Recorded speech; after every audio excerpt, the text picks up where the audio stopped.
Good day to everyone. Welcome to OPM, our online prayer meeting. Right here at Jesus Cavite page. God is good all the time. God is good all the time. God is good all the time. God is good all the time. Amen. Thank you, Lord. God is good all the time. All the time, God is good. Good evening to everyone. Welcome po sa ating OPM, our online prayer meeting. Dito lang yan sa Jesus Comfy Church. Yes, mapagpalang gabi, Sis Marge, Sis Ruth, and Sis Lola. Thank you, Lord. Kasama rin natin ang aking sister wife na si Sis Ma at si Brother Yuma. Praise the Lord. Glory to God. Yes. Salamat sa ating mga kapatid na patuloy na sumusubaybay. Meron na tayong 5 manonood. Ayan, salamat sa Panginoon. Ito na. Ayan, nadadagdagan. Praise God. Salamat sa gawain ito. Patuloy na pinagpapala at binibigyan. Ilulukuban ng kabanalan. At bawat isa sa atin, dalangin natin na lagi tayong makasunod sa panawagan ng ating Panginoon. Kaya, bago ang lahat mga kapatid, ayan, tayo muna ay manalangin. Thank you, Jesus. Yes, hallelujah. Hallelujah, hallelujah. Salamat po, Panginoon, sa gabing ito at sa panibagong yugto, Panginoon, ng aming buhay, panibagong yugto ng aming buhay na kami ay sumusunod at kami ay nananampalataya, kami ay nakikinig ng iyong salita at nanonood, Panginoon. Bless mo po, Panginoon, mga kapatid kong ito na patuloy na sumusubaybay at walang sawang nakikinig sa iyong gawain. Tulungan mo sila, Panginoon, hindi lang sila, ngunit gamitin mo sila, O Diyos, para sa iyong kaharian. Tulungan mo po, Panginoon, ang mga kaluluwa na kanilang itatag, Panginoon. Dalangin namin, Panginoon, ikaw po ang humipo sa mga kaluluwang ito. Sa mga puso nila, Panginoon, ikaw ang magbigay ng kasulatan na parang lumiliham ka sa amin, Panginoon. Lumiliham ka sa kanila. At salamat, O Diyos. Ito ay love letter mo sa amin, Panginoon. Tulungan mo kami, Lord, na makasunod sa lahat ng iyong pinag-uutos, maging sa pagbubuklat at pagbabasa ng iyong salita. Tulungan mo kami, O Diyos, na laging makapakinig. Salamat po, Panginoon. Tulungan mo rin po, Panginoon, ang aming gawain ito ay magkaroon ng katagumpayan, Panginoon. At dalangin namin, Panginoon, na stable mo po, Panginoon, ang aming internet connection. Maraming salamat, O Diyos. At lahat ng ito ay aming tinataas at aming kanaming pinupuri at pinapasalamatan sa pangalan mo, Jesus. Amen! Amen! Praise God! Thank you, Lord! Ayan, magandang gabi sa ating lahat. My name is Brother Huge Espiritu. Ayan, huwag natin kalimutan na mag-tag, mag-share ng ating gawain dito sa ating OPM, Online Prayer Meeting. Praise the Lord! Yes, sino pa ba mga kasama natin dito? Thank you, Jesus. Good evening, Sis Lola. Mapagpalang gabi, Sis Josie Nogoy. Ayan. Miss ka na namin. Amen. Thank you, Lord. Ayan, shoutout lang po tayo dyan, mga kapatid. Kung meron kayong gustong i-tag. Shoutout na itatag nyo. Thank you, Lord. Ayan, salamat sa Panginoon. At ang ating aawitin, mga kapatid, is Jesus is worthy. Ayan. Thank you, Lord. May lyrics na po dyan, mga kapatid. At salamat rin sa ating media ministry, no, na patuloy na ginagamit ng ating Panginoon. Yung worship ministry. Ayan. Sila yung aawit at magbibigay sa atin, no, ng pagpapala yung ating Panginoon sa mga awiting ito. Kaya dalangin natin kung hindi ka pa nakapakinig, no, ng mga kanta, mga composition ng Jesus Comfy, no, mag-follow ka na, kapatid. Amen! Meron din tayo sa YouTube, sa Facebook. Ayan. Salamat sa Panginoon. Ayan, mapagpalang gabi sa'yo, Brother Victor Chris. Praise the Lord. Amen. Ayan, wala. Teka lang, ha? Biglang tumataas eh. Thank you, Lord. And salamat sa ating mga kapatid na nagtatag, nag-share ng gawain ito. Ayan, mga kapatid, tayo muna ay umawit at magpuri sa Panginoon. Jesus is worthy by Jesus Comfy Church. Amen.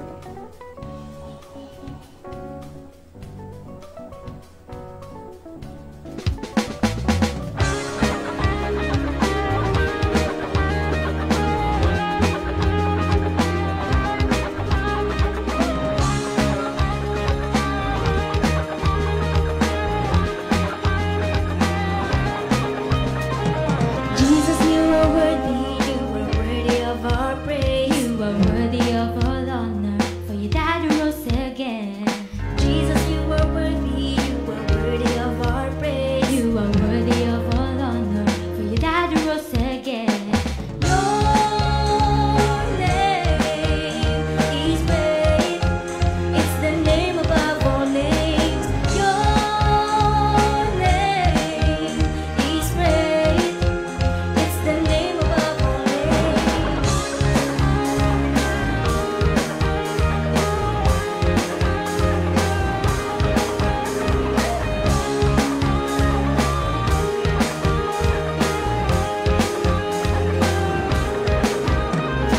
Jesus, you are worthy of our strength. You are worthy of all glory. It's your grace that I am saved. Jesus, you are worthy of our strength. You are worthy of all glory. It's your grace that I am saved. Your name is great. It's the name above all names. Your name is great. It's the name above all names.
Amen. Praise the Lord.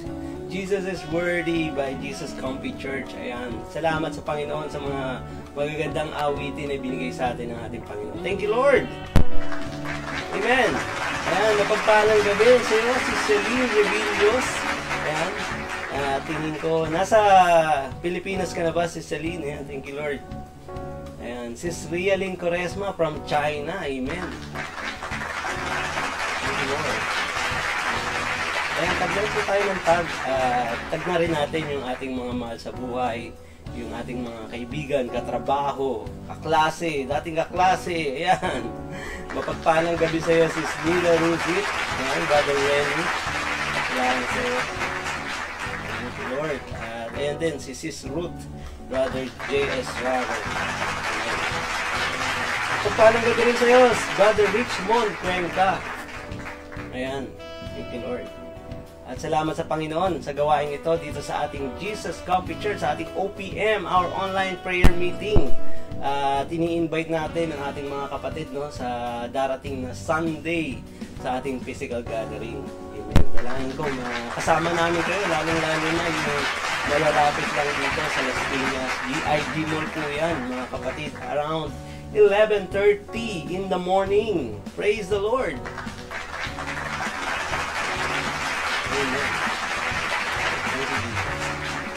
Ayan, tayo na po ay dumako sa ating comfy break. Amen.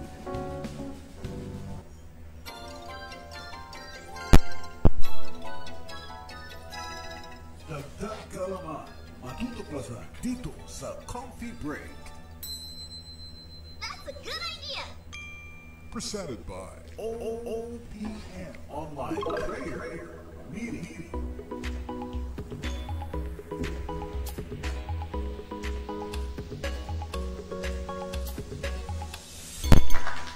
Amen. Thank you, Lord. Kaya nyo ba, alam nyo ba mga kapatid, nandito tayo sa Proverbs, chapter 30. Ayan, salamat sa Panginoon. Dalangin ko na, at ini-encourage ko kayo, palagi na tayo ay magbasa ng salita ng ating Panginoon. At marami tayong matututunan at mai-a-apply sa mga salita na ating mapapakinggan o ating mababasa dito sa Bible. At ngayon nga nandito na tayo sa Proverbs chapter 30 at ang verse na gusto kong ibahagi sa inyo is itong 12 to 14. Sabi rito mga kapatid, may mga taong nagmamalinis sa sarili. Ayan, nagmamalinis daw. Ngunit ang totoo ay walang kasing dumi. Ayan. At may mga taong masyadong palalo. Ang akala nila ay kung sino sila. May mga tao namang masyadong sakim, pati may hirap kanilang sinisiil. Ayan. Mga kapatid, may nakikita ka ba o may kilala ka bang ganito, na talaga nga naman na kahit yung maliliit na kapwa ay sinisiil, pinagmamalupitan, minsan hindi natin alam, nakala natin na pag tayo ay laging nagmamarunong, nagmamagaling, nagmamayabang, mga kapatid dito, ang totoo, tayo yung parang mukhang kawawa. Sapagkat hindi natin alam, nawawala yung banal na spirito. Yung bunga ng banal na spirito, kapag hindi na ipapamuhay yun mga kapatid, para na lang na yung sarili lang natin, yung ating makikita. Minsan di na nga natin nakikita, pero sapagkat yung ating mga pag-uugali, minsan nawawala tayo, nalilis tayo sa sobrang galit, sobrang inis, nawawala tayo sa focus. Kaya mga kapatid, in all times mga kapatid, na kahit na meron tayong may mga pinagpapala tayo, huwag natin kalimutan na palagi tayong maging mapagkumbaba at maging matulungin, maging mapagmahal sa ating kapwa. Amen. That's a good idea. Presented by OPM Online Prayer Meeting.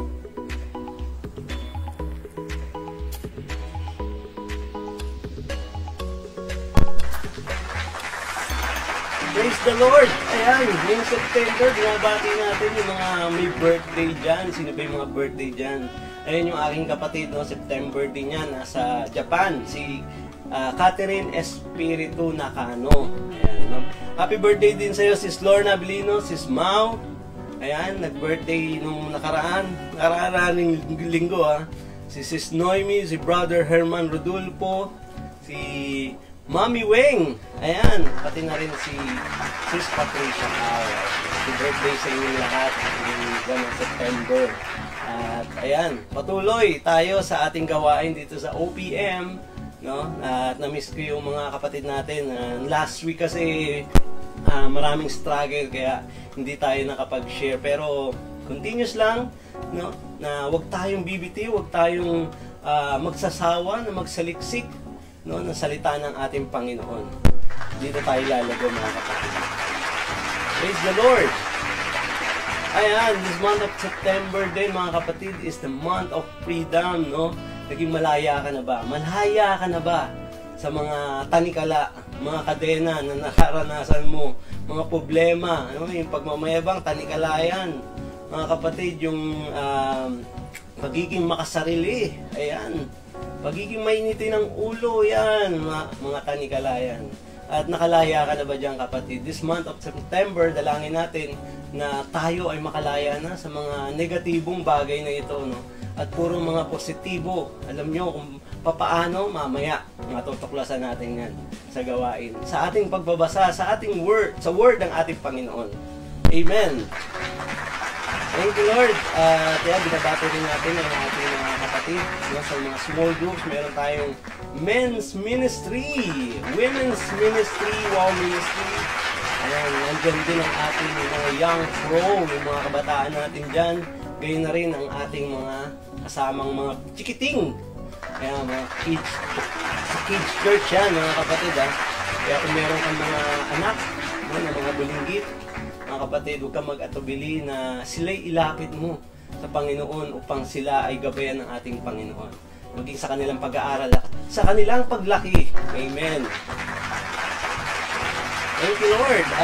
If you are ready, mga kapatid, let us open our Bible in Ezekiel, no?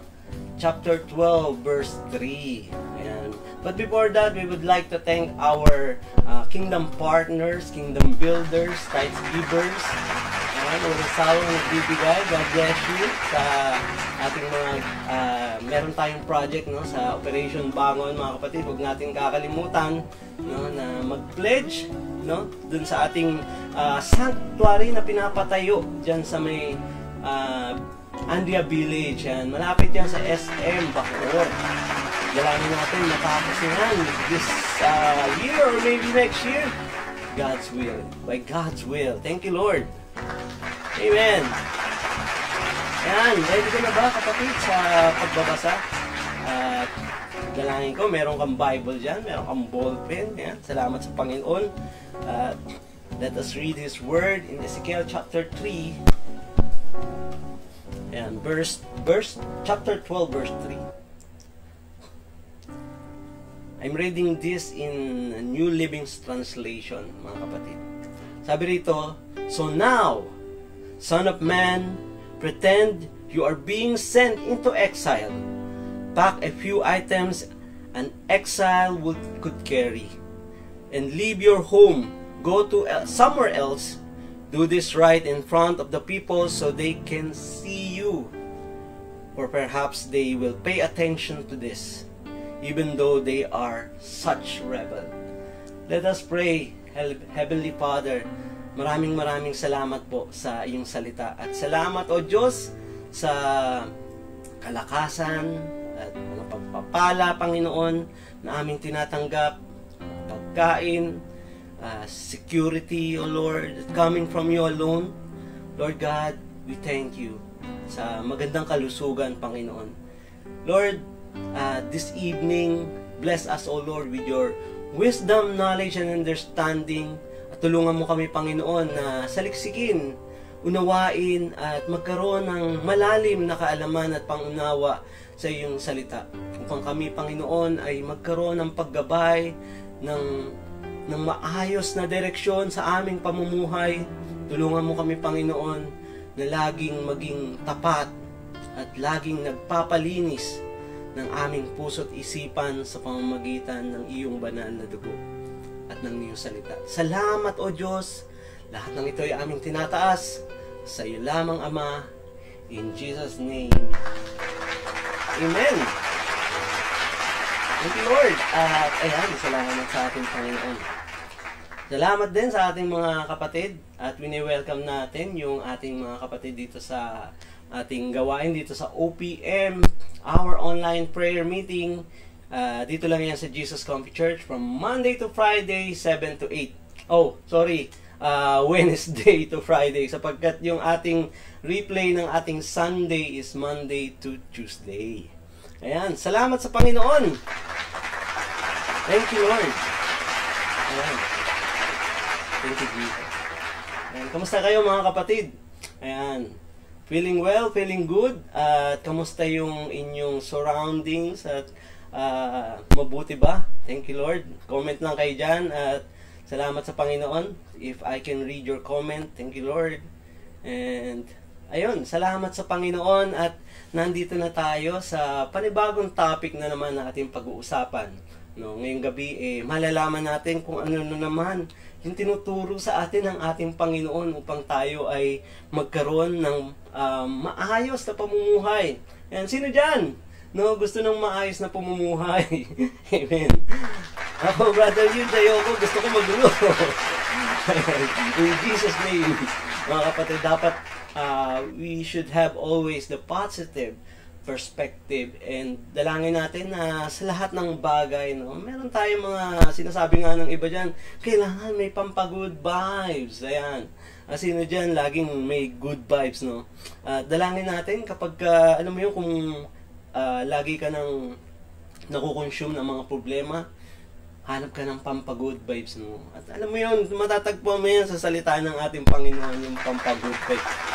Ayan. At makatututunan mo at magkakaroon ka pa ng pagbabago. Amen. Sino dyan gusto magbago? Ayan, lahat naman tayo gusto natin magbago. At gusto natin magkaroon tayo ng matiwasay at maayos na papumuhay. Ayan, sagana at kasama ang ating Panginoon. Siyempre, kung without God sa ating pamumuhay, mga kapatid, para tayo ay isang tupang ligaw. Ayan. Kaya, sino dyan? Ayan. Comment nyo dyan. Ako, tupang ligaw. Ayan. Salamat sa Panginoon kung tupang ligaw ka. Nandito ka ngayon. At na-invite ka, nakikinig ka ng salita ng Panginoon upang ikaw ay magkaroon ng direction at hindi ka maligaw. Ayan. Thank you, Lord. Ayan. May tanong ako sa inyo. Sino dito naka-experience na ng pag-travel? Ayan. Sino dyan yung nag-abroad? Sino dyan yung nag-vacation? Ayan. Type nyo lang dyan. No, marami sa atin dito nakikinig, nasa abroad nakikinig. Ayan, mapagpalang gabi sa iyo, Sis Rita Kalahat. Ayan, alam niyo kapatid, ako naka-experience na rin ako. Hantay nga lang ako nakaalis dito sa Pilipinas 2 days pa. Pumunta ako ng Singapore. Umattend ako ng meeting. Wow, meeting. Alam niyo yun, that was 2006 pa. Pero that was a wonderful privilege, no, na binigay ng company, no, na upang tayo ay maka-attend dun sa international convention. Wow! International convention. Pero napakaganda. Dito yan sa Singapore, sa malapit lang yan dyan sa Orchard. Ayan, salamat sa Panginoon. Sino dyan nakapag-vacation na or nakapag-abroad? Mukhang wala sa inyong nakapag-abroad. Ayan, dalangin ko makita ko yung mga comments yung mga kapatid. Minsan, nagkakahalo-halo eh. Ayan, thank you Lord. Good evening sa iyo, sis. Ayan, Sis Celine, thank you Lord. Ayan, alam nyo yun, sigurado naman na nakapag-vacation na kayo. Yun, sa Baguio, thank you Lord. At ayan, at ang pangalawang katanungan ko dito mga kapatid siyempre nag-vacation kayo, nag-abroad kayo, no? Sino naman dito yung may mga daladalahin, no, na extra baggage, no? Ayan. 8 years ako sa Dubai. Ayan, tagal 8 years. Thank you Lord at nakabalik sa Pilipinas. Sino pa? Ayan. Okay, Maya, para lang tayong nagkakwentuhan dito. Thank you, Lord. At salamat sa Panginoon. Sino dito yung umalis tapos merong bagahe? Siyempre, hindi ka alis na walang bagahe, pero may extra baggage ka na tinatawag. Ayan. Marami sa inyo nakapagdala ng extrang damit, extrang sipilyo, no? Extrang shampoo, extrang buhok. Ayan. Siguro, dito may marami talagang extrang nadala, no? Itong mga kapatid kong ito. Ayan. At salamat sa Panginoon kung may extra kayong dala. At bakit ba tayo nagdadala ng mga extra? Ano bang reason bakit tayo nagdadala ng extra? Baka ba for emergency purpose, nagkulang yung toothpaste, nagkulang yung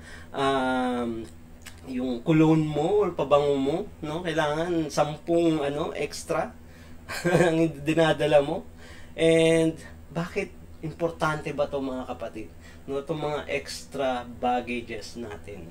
No, dito matututunan natin at maintindihan natin in a different perspective, no? Not in material things, but in spiritual things. Ito yung matututunan natin. Bakit ba tayo may mga dala-dala, no, ng mga extra baggages na tinatawag? Kaya, ayan, sino rito naman, mga kapatid natin or even sino dyan na gusto mo wala na talaga yung extra baggage, no? Magdadala ka 10 sapatos, no? 5 tsinelas. Parang doon ka na matitira eh. Pero siguro marami rin, no? Gusto rin na, bakit ba ako, nag-iisip din, bakit ba ako nagdadala ng mga extra baggage na to? Dito, mga kapatid, at ako rin, experience ko, magdadala ako ng extra kong damit, no? Na kapag inuwi ko, hindi ko pa nasusukot. Siguro mga 5 pirasong damit yun. Ang hirap, no? Minsan nagkahalo na yung malinis tsaka marumi. Kaya, mga kapatid, at dito, no, in spiritual things, at dito in something na intangible, na hindi nahawakan, most of the times kapag tayo ay may extra baggages, ito yung mga tangible things na tinatawag, yung nahahawakan. But these extra baggages na tinatawag, those things na intangible, mga kapatid, ito yung mga pag-iisip, no? Meron ba tayong pag-iisip? Meron ba tayong ideas na extra pa? O yung tinatawag to na mga alalahanin? Yan. Yung mga anxiety na tinatawag. Teka lang po. And these ideas and these thoughts, mga kapatid, minsan nadadagdag, no, sa mga problema natin sa araw-araw.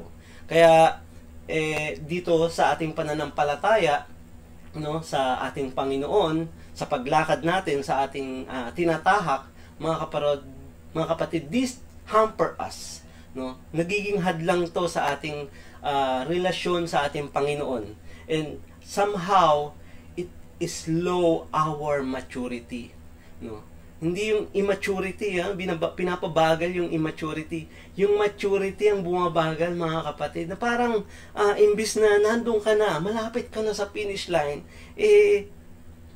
parang usad pagong pa rin ang iyong spiritual maturity. Ayan.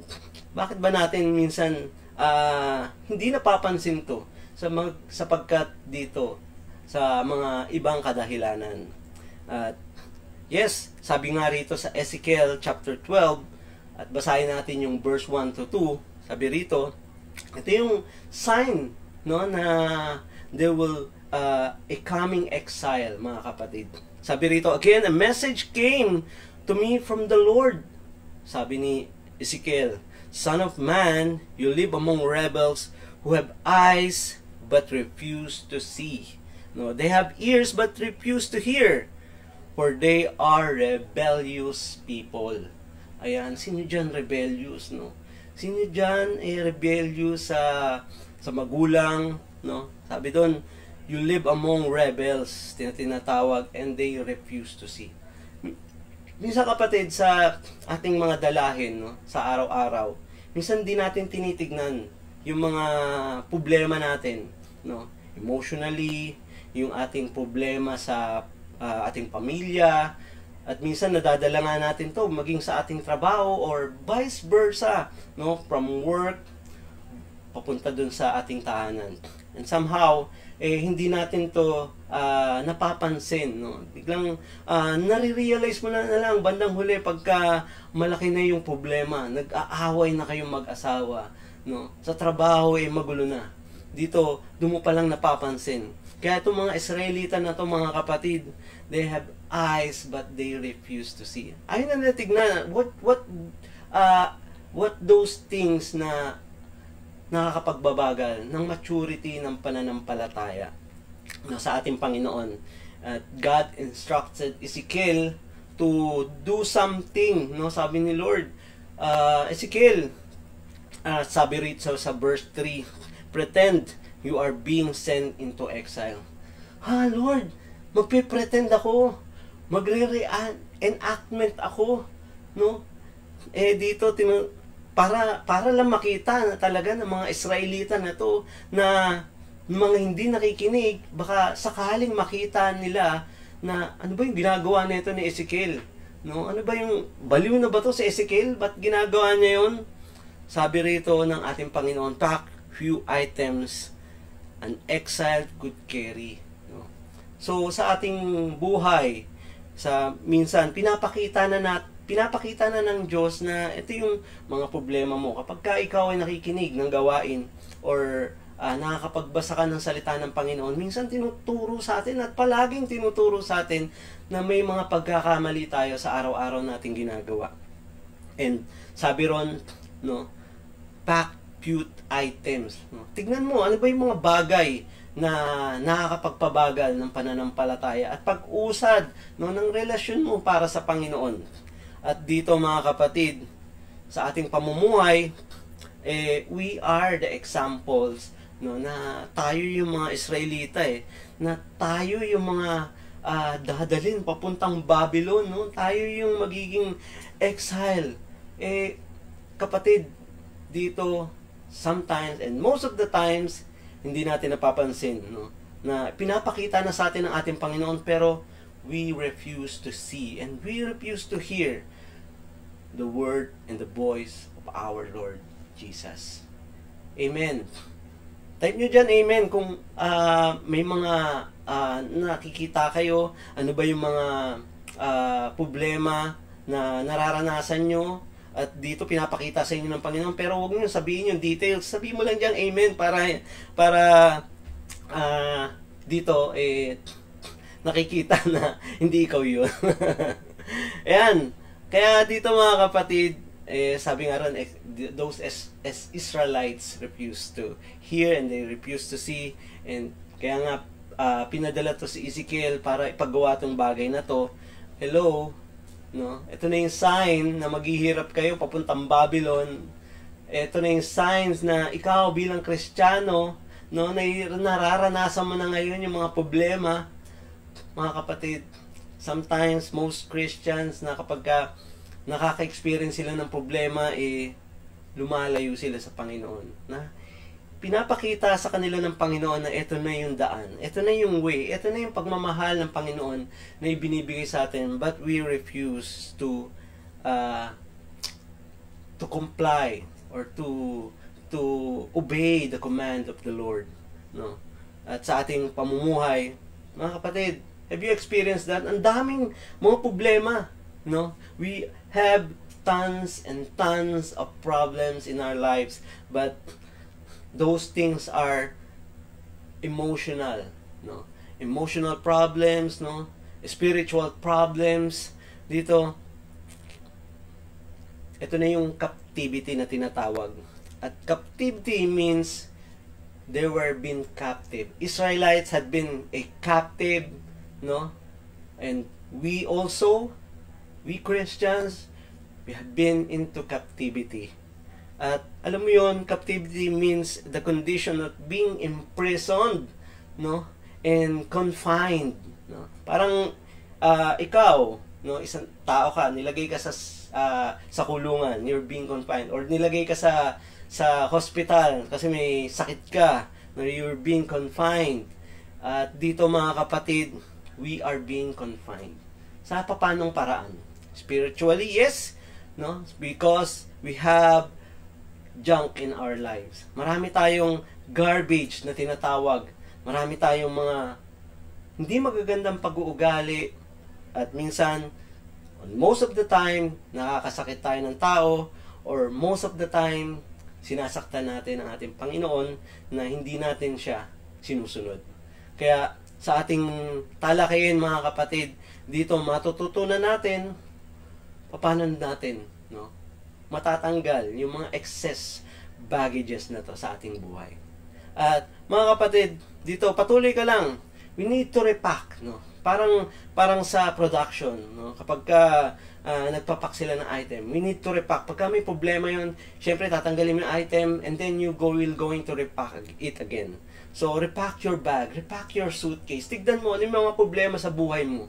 Tignan mo ano yung mga kailangan tanggalin sa buhay mo na nakakapagpabagal ng relationship natin sa ating Panginoon.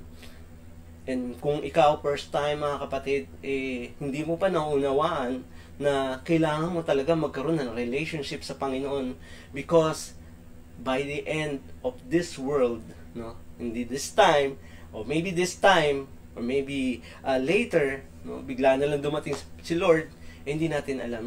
We are not ready yet. Hindi pa tayo handa upang harapin yung buhay natin in the other life. Sino dyan ready na, no, na mag-travel, no, sa kabilang buhay? Ayan. Right nyo dyan, amen. Pero, syempre, nandito pa tayo, tinuturuan pa tayo, at binabago pa tayo ng Panginoon. Kaya, stay tuned ka lang dito sa ating gawain. At, my number one point, mga kapatid, I want to share this to you, no, to eliminate these extra baggages in our life, no, those negative thoughts, negative ideas, negative feelings, no, na nararanasan natin sa ating buhay. Number one, be willing. No, willing ka ba? Be willing to drop those extra loads, no, or those extra baggages into your life. Be willing, kapatid, no. Kasi kung hindi ka willing, no, nandyan pa rin yan, no. 7 years na yan nandyan yung feelings mo, na hinanakit mo dyan sa iyong kapwa, na pagtatampo mo sa iyong mahal sa buhay, no. Mamamatay na lang siya, ayaw nyo pang magbago ng iyong, parang hinuhold mo pa yung pagmamahal mo, ayaw mo pa ibigay, no. And we need to be willing in every instances, no, na kapag tayo ay nasaktan, mga kapatid, syempre tao tayo, nasasaktan tayo, may puso, damdamin, may emotion tayo, mga kapatid, hindi maiwasan na hindi tayo masaktan. But the most important thing dito, we need to be willing to drop those extra baggages. Paano? Kasi dito, mga kapatid, yun nga, marami tayong dinadala, like those Israelites, no, na hindi sila naniniwala sa Panginoon. Hindi sila sumusunod sapagkat naniniwala sila sa kanilang sarili.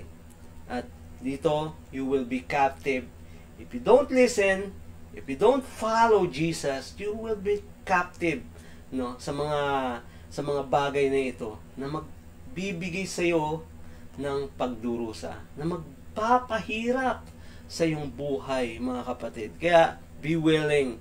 And marami, madadagdagan. At habang nabubuhay ka, madaragdagan at madaragdagan yung problema mo.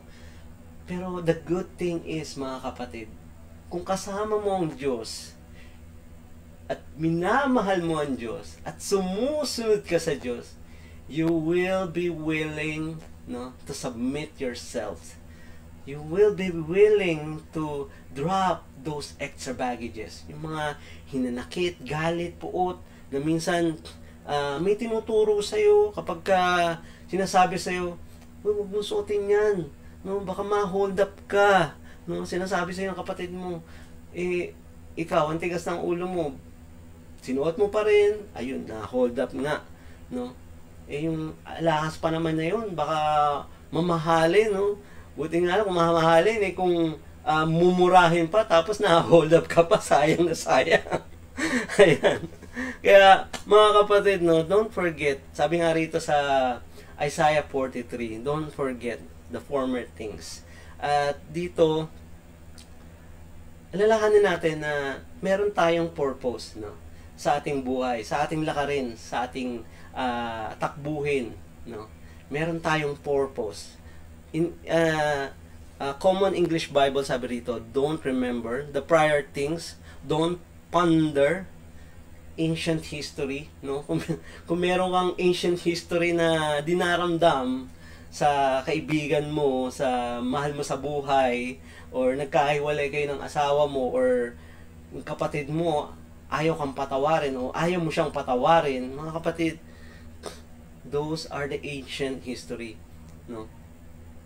Huwag mo nang alalahanin yung mga bagay na pinagtalunan nyo sa maliit na simpleng bagay, minsan lumalaki at minsan hindi natin naiintindihan na mas importante pa pala ang relationship natin, no?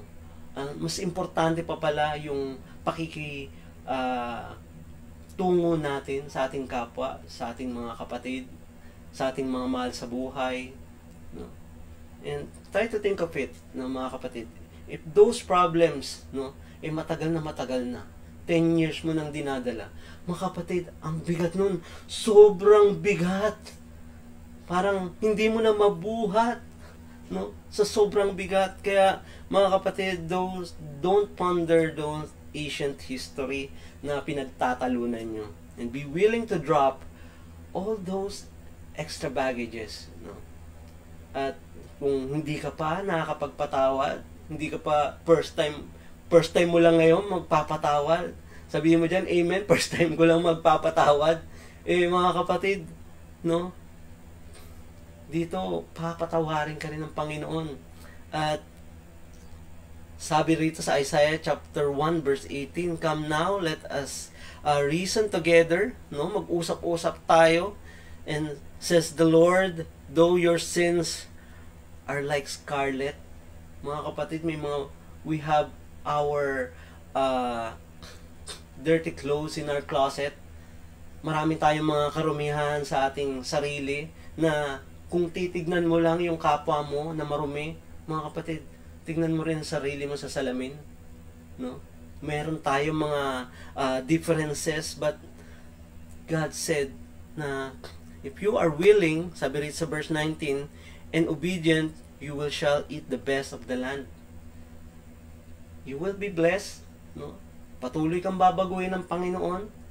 Basta isubmit mo lang yung sarili mo sa Kanya. Gusto ng Panginoon na sumunod ka. If you refuse, sabi rito sa verse 20, but if you will refuse and rebel, you shall be devoured by the sword. Sword. Iispadahin ka ng Panginoon. Alam mo yung mga kapatid, joke lang yun, pero it's something that may tinuturo sa atin ng Panginoon, no? By the end of this lesson, mga kapatid, we will realize na kailangan ko pa palang magbago. Kailangan ko na palang mag-submit sa Panginoon, na puro na lang sarili ko ang iniisip ko. Kaya, mga kapatid, let us unpack, no? Sa pag-travel natin, kailangan natin, kung meron tayong mga extra baggages, let us unpack those things na dalain natin, and then doon check natin ano ba yung mga importante, and eliminate those unimportant things, no? Kailangan yan, mga kapatid. Kaya repacking your bag and repacking your suitcase is the most important thing, and be willing to drop those extra baggages, no? Amen. Nung pa may point number 2, refer not to love pointless load, no? Yung mga pointless loads, huwag nating mahalin, sapagkat yung mga bagay na yan, mga kapatid, lalo lang makakapagpabigat ng ating mga dalahin sa paglalakbay dito sa mundong ito. Kapag labas ka ng bahay, mabigat pa rin, nag-away kayo ng mahal mo sa buhay, no? At dito, yung anak mo ay sumunod, mabigat yung dinadala mo. No? Pagpunta mo sa trabaho, papagalitan mo yung mga bisor mo. Yung mga manager mo, papagalitan mo. Imbis na ikaw papagalitan, ba't ka late? No? Prepare not to love those pointless baggages, those pointless loads, mga kapatid. Kung dadali natin yun, it will be very painful for us. No? Sabi rito in verse 5, dun sa Ezekiel chapter 12, dig a hole, sinasabi nito kay Ezekiel, dig a hole through the wall like while they are watching and go out through it. No? Pumunta ka doon sa labas. Dali mo yung mga bagay mo. Pew lang ha, hindi yung buong laman ng bahay mo dadalhin mo ha. Few things lang mga kapatid. And sabi rito, no, cover your face so you cannot see the land you are living. No? Minsan, gusto ng Panginoon na kapag tayo ay naglalakbay, takpan natin yung ating mga mata. No? Isipin lang, mag-focus lang tayo sa Panginoon. Tignan natin ang ating Panginoon sa paglalakbay. At huwag natin tignan at mahalin yung mga bagay na nasa likod natin. No? Yung mga hinanakit, galit, puot, yung ayaw magpatawad. No? Huwag natin tignan yun mga kapatid. Kaya habang tayo naglalakad, gusto ng Panginoon, nakapiring tayo, nakapokus tayo sa Kanya. No? Prepare not to love those pointless loads and remove all those bad thoughts. No? Hindi bantot ha, bad thoughts. No? At yung idea na magiging makasarili, pagiging sakim or selfish thoughts, mga kapatid, ito yung magbibigay sa atin ng bad feelings in the end. No? Kapag tayo ay hindi nagiging mapagmahal o makasarili sa ating pamumuhay. No? Ito yung magbibigay sa atin ng di magandang pakiramdam. No? Nakala mo, nakagoyo ako. Nakala mo, nakaisa ka dun sa kapatid mo. Pero, in the end, marirealize mo na parang napakabigat. No? Huwag nating mahalin yun. And every day in our life, no, kung titignan mo yon at ayaw mong bitawan yung mga bagay na yon, mga kapatid, napakabigat. Kaya tinuturo sa atin ng ating Panginoon na we need to remove, we need to refuse, and to avoid or not to look back those bad things, or bad thoughts. Sabi rito sa 2 Timothy 2 verse 3, but avoid foolish and arrogant disputes. No, yung mga pag-iisip or mga damdamin mo. Minsan talaga ang hirap, hindi, sinaktan ako niyan, hindi ko makakalimutan. No? Yung kapitbahay ko yan, napakayabang, hindi ko patatawarin yan. No? Avoid those foolish and arrogant disputes, knowing that they generate strifes. No? Kaguluhan, no? Hindi pagpapatawad, kasakiman, lalabas yan. No? Those things are those extra baggages in our lives na kailangan natin tanggalin. Point number 3, do not reload. Do not reload. No? Do not reload it once more to end up your sufferings. No? Para matigil na yung kasawian mo sa buhay, yung mga problema mo na dinadala. No? Huwag mo nang i-reload yan. Na kapag nilimot mo na, no? Nakapag pinatawad mo na yung kapatid mo, pinatawad mo na yung mga mahal mo sa buhay, huwag mo nang babalikan pa, huwag mo na i-reload, parang baril no? Reload ka ng reload, kaya putok ka ng putok. Nakasakit ka na uli kapag pinutok mo. Mga kapatid, huwag mo na i-reload, no? Ang katulad din ng pagsakay sa eroplano or sa bus, no? Marami dong kailangan nga, chinecheck muna yung pag-iisip or damdamin ng tao kung sasakay ka lang sa eroplano, no? Dapat may scanner din para hindi makapasok kapag kung nandun pa yung puot ng taong yung malamang, no? Pati ikaw madamay. No, wag mo nang wag mo nang i-reload pa yon or wag mo nang papasukin dun sa eroplano yung tao yun. No, just kidding aside, but it's true. No? Huwag mo nang papasukin yung mga sama ng loob na yan sa buhay mo. Sabi rito sa James chapter 3 verse 5 to 6, no? In the same way, the tongue is small things that makes a grand speech. Wow! No? Kapag ka nireload mo kasi yung bagay na yan, no? Na hinanakit, galit, puot, at binaril mo yan, no? Wala pa naman tigil yung ating dila sa pagsasalita, no? Kapag ka diretso yan, eh talaga makakasakit yan, makakapatay yan, kapatid. No? Kaya, kahit anong nararamdaman ng iyong puso, kapag ka inilabas mo yan sa iyong bibig, eh nakakapatay ka na, mga kapatid. Dalangin natin na huwag tayo magpadala, huwag tayo mag-reload ng mga galit natin at ibuhos uli natin, maging sa hindi concerned person. No? Alam niyo ba yung kapag yung magnanakaw, bumaril, or yung kriminal, bumaril, no? Hindi tinamaan, may tinamaang iba, may nadadamay na iba. No? Kawawa naman. At dalangin natin na let us always submerge to the Word of God, and tutulungan tayo ng ating Panginoon, no? Na hindi na ma-reload pa yung mga galit na yan sa ating buhay. No? Yung inis, no? Pagka nainis ka, no? Take a deep breath, pag-isipan mo kung ano yung dapat mong gawin. Talk to the Lord. Lord, galit na ako rito. Gusto ko nang pakan to. No? Pero, alam niyo yun, once babad na babad ka ng salita ng Panginoon, mga kapatid, hindi mo maiisip yung mga bagay na yun. Although, kung maisip mo yun, pero the Holy Spirit and the Word of God holds you. It will hold you, it will teach you, it will guide you.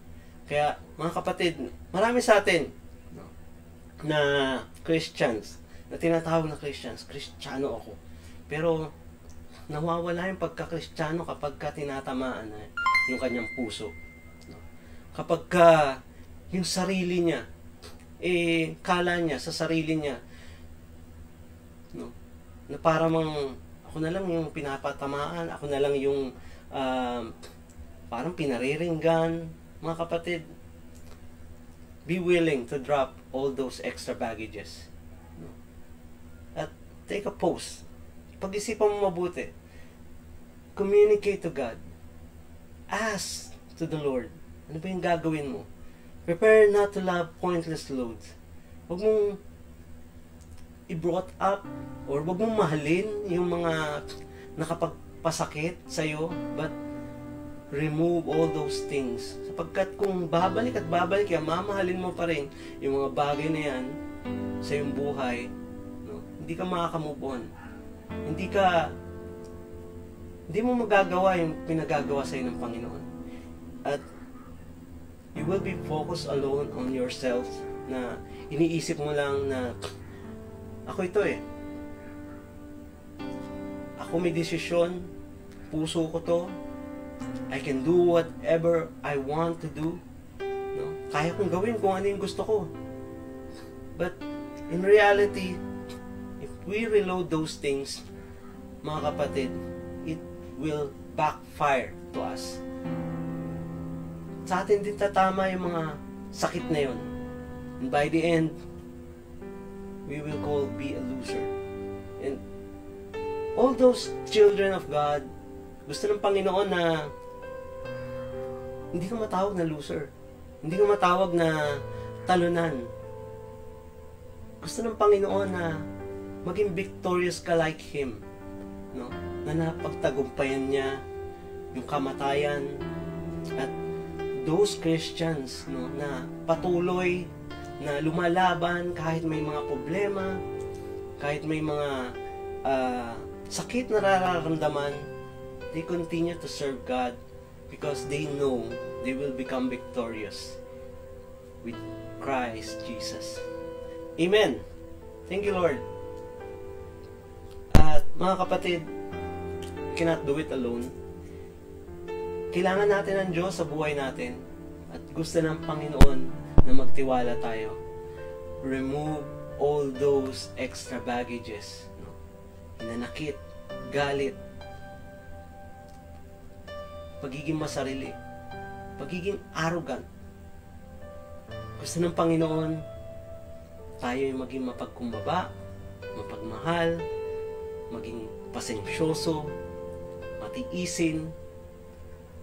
Yun ang mga bagay na gustong ibigay sa atin ng Panginoon.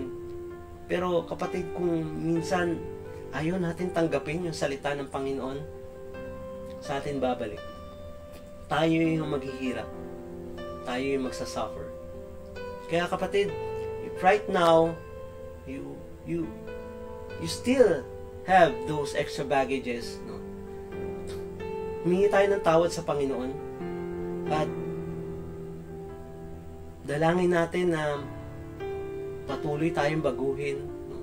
If you will submerge to the Word of God, mga kapatid, every day, the Word of God, every day, the Word of God, every day, the Word of God will make you a better person. Amen. And sabihin mo ako, kapatid, lahat tayo makasalanan at even those who preach are sinners. Walang nakaabot sa kalwalatian ng Panginoon. At gusto ng Panginoon na somehow, kapag tayo ay lumapit sa Kanya, tayo ay naglingkod sa Kanya, mga kapatid, dito niya tayo patatawarin. Kaya sumabay ka sa panalangin ito. Panginoong Yesus, patawad po. Pinagsisisihan ko na po ang lahat. Marami po akong dalahin na hindi ko matanggal. Tulungan mo po, Panginoon. Tulungan mo po ako, Diyos, na makapanatiling nagmamahal, na makapanatiling nagbibigay. Tulungan mo ako, Panginoon, na makasunod sa iyo. Panginoong Yesus, salamat po. Tinatanggap kita sa aking buhay bilang Panginoon na tagapagligtas. Salamat po, Panginoon, sa pagpapatawad at sa buhay na walang hanggan. In Jesus' name. Amen. Thank you, Lord. Sumabay ka ba, kapatid, sa panalangin ngayon? Kung sumabay ka, congratulations. At naranasan mo ang pagpapala ng kapatawaran ng ating Panginoon. At gusto Kanya, mga kapatid, na sumunod at iwanan yung mga extra baggages na yan na hindi na kailangan.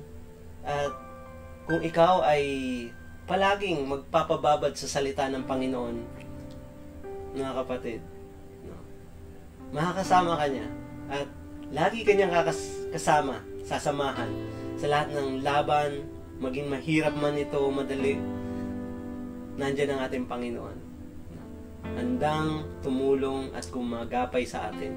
Thank you, Lord. At salamat sa Panginoon, and thank you for staying sa aming OPM, our online prayer meeting. At dalangin natin na patuloy pang gamitin ang ministry na ito sa pagpapalaganap ng salita ng ating Panginoon by doing your part. Let us always tag our loved ones. Let us always share these platforms to other people, so para maraming mabago na buhay, na para maraming kaluluwa na masave. Mga kapatid, thank you sa pagpapagamit mo sa Panginoon. Amen. And one more time, let us pray. Heavenly Father, we thank you. We worship you and we glorify your name. Thank you, Lord, for your words. Tulungan mo kami, Panginoon, na makapanatili, Lord, na maging tapat at maging masunurin sa iyong mga pinag-uutos. Tulungan mo kami, Panginoon, sa mga dalahin namin, Lord, na hindi namin kailangan. Tulungan mo kami, Panginoon, na tanggalin ito at kalimutan ito at tanggihan, Panginoon, mga darating pang mga problema na magpapabigat, katulad ng mga emotional problems, Lord. Tulungan mo kami, Panginoon. Hindi namin kaya, Lord, but through you, Lord Jesus, alam namin, Panginoon, na magagawa namin ito sa pamamagitan mo. Hindi sa aming sariling kakayanan, hindi sa aming sariling karunungan, ngunit sa ilang Panginoon. Maraming salamat po, Lord. Bless mo po, Panginoon, ang mga kapatid ko at tulungan mo sila, Panginoon, na magsaliksik. Tulungan mo sila, Panginoon, na magbasa lagi ng salita mo. At tulungan mo sila, Lord, sa bawat salita na ibabahagi mo sa kanila, Panginoon, ito'y magiging muog at sandigan. Tulungan mo sila, Panginoon, sa bawat laban kanilang buhay. Maging mga kapatid ko na nasa ospital, mga nakakaramdam ng iba't ibang uri ng sakit, Lord, kaya mo silang paggalingin. Through you alone, by your stripe, O Lord, you can heal them in the name of Jesus. Salamat po, Panginoon, maging ang aming mga kapatid ko nagtatrabaho, nagbi-business, Lord. Bless them abundantly, Lord. Protect their families, protect their loved ones. Provide them all their needs, Lord. Alam mo, Panginoon, ang kanilang mga pangangailangan. Tulungan mo kami, Panginoon, magkaroon ng contentment sa bawat bagay, Lord, na hindi namin kailangan. At tulungan mo kami, Panginoon, na pagpalain pa at gamitin pa pangmalakasan para sa iyong kaharian. Maraming salamat po at lahat ng ito ay aming tinataas sa ilamang Ama. In Jesus' name, Amen! Praise the Lord! Hallelujah! Hallelujah! Ayan, time mo dyan kung na-bless ka at dalangin natin, no? Na ang gawain nito ay patuloy at magbigay ng pag-asa at sa salita lang ng Panginoon, no? Hindi sa mga nagsasalita rito, ginagamit lang tayo ng ating Panginoon upang bahagi, no? Ang magandang balita at kung tayo ay nakapakinig at na-bless, type mo dyan, Amen. Praise the Lord. Ayan, sumabay ka ba? Mawit ka ba? At na-bless ka ba sa gawain nito? Thank you, Lord. At salamat sa Panginoon. And let us declare, I am a child of the Most High God.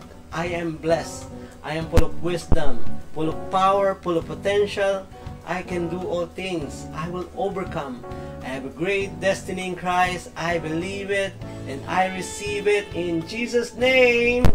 Amen.